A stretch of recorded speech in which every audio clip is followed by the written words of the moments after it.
और इस वक्त की एक और बड़ी खबर का रुख कर रहे हैं। इंडिगो पर डीजीसीए की बड़ी कार्रवाई देखने को मिली है। इंडिगो पर 22 करोड़ 20 लाख का जुर्माना लगाया गया है। 50 करोड़ रुपए की बैंक गारंटी का भी आदेश दिया गया है। इंडिगो के सीईओ और सीओओ को भी चेतावनी दी गई है। 3 से 5 दिसंबर के बीच 2507 उड़ानें रद्द हुई थी। बड़े पैमाने पर जो उड़ानें रद्द हुई, अब उस पर एक्शन लिया गया है। फ्लाइट रद्द होने से, फ्लाइट लेट होने से लाखों यात्री परेशान हुए थे और जांच में गंभीर खामियां पाई गई और इसी के चलते इंडिगो पर यह कड़ा जुर्माना डीजीसीए की ओर से लगाया गया है। तो इंडिगो पर ये 22 करोड़ रुपए का जुर्माना लगाया गया है। ये सख्त कार्रवाई डीजीसीए की ओर से की गई है। 50 करोड़ की बैंक गारंटी का भी, जो बैंक गारंटी है उसका भी आदेश दिया गया है। इंडिगो के सीईओ और सीओओ को भी चेतावनी दी गई है।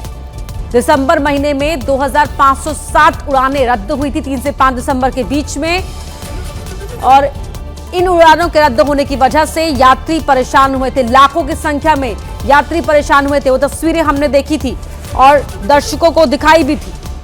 और इस वक्त की एक और बड़ी खबर का रुख कर रहे हैं। इंडिगो पर डीजीसीए की बड़ी कार्रवाई देखने को मिली है। इंडिगो पर 22 करोड़ 20 लाख का जुर्माना लगाया गया है। 50 करोड़ रुपए की बैंक गारंटी का भी आदेश दिया गया है। इंडिगो के सीईओ और सीओओ को भी चेतावनी दी गई है।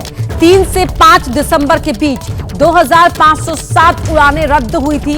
बड़े पैमाने पर जो उड़ानें रद्द हुई, अब उस पर एक्शन लिया गया है। फ्लाइट रद्द होने से, फ्लाइट लेट होने से लाखों यात्री परेशान हुए थे और जांच में गंभीर खामियां पाई गई और इसी के चलते इंडिगो पर यह कड़ा जुर्माना डीजीसीए की ओर से लगाया गया है।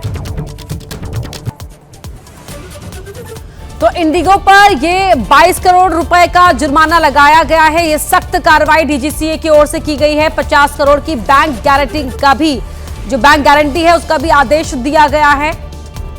इंडिगो के सीईओ और सीओओ को भी चेतावनी दी गई है। दिसंबर महीने में 2507 उड़ानें रद्द हुई थी 3 से 5 दिसंबर के बीच में, और इन उड़ानों के रद्द होने की वजह से यात्री परेशान हुए थे। लाखों की संख्या में यात्री परेशान हुए थे। वो तस्वीरें हमने देखी थी और दर्शकों को दिखाई भी थी।